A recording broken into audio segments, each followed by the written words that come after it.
Ito, pinakuha. Sino ka mag-carpal ka? Carpal ka ito. Pinakuha. Masakit mo.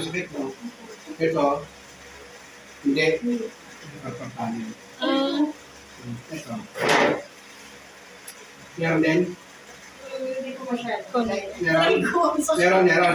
Meron. Kasi ilalim, no? Puro ibabaw. Puro ibabaw. Tagilid. Carpal tunnel tayo. Yan. Ito yung carpals. Ito yung wasp crossing.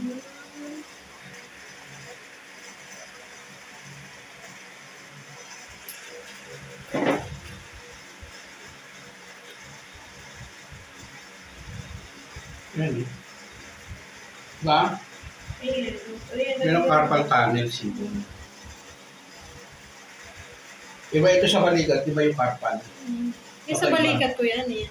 Frozen, spasmodic. Pagod ang kamay, nagbabasa. Kaya mas siya makikita ito, persado. Persado siya. Ito, kung mapersa ito, sasakit din. More on, ito yung ginagamit ko, kaliwa, no? Mas gamit mo to.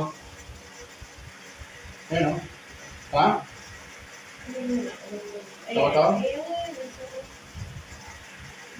Namamasa na nga yung kuya kang gano'n ko yung kanatisip ko.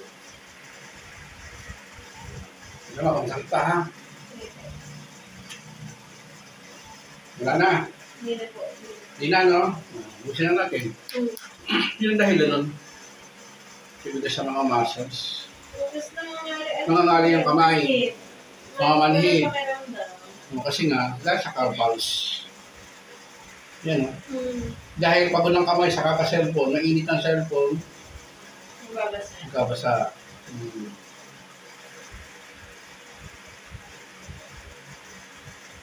Yan, ikaw ka? Yan, no? Laki, no? Yan. Ubus sa tubig. May hugas. Pagod, hugas. Masipag ko siya masyado eh. Okay lang maging masipag. Huwag lang magbabasa. Kasi ugas ako ng ugas na kamay ko eh.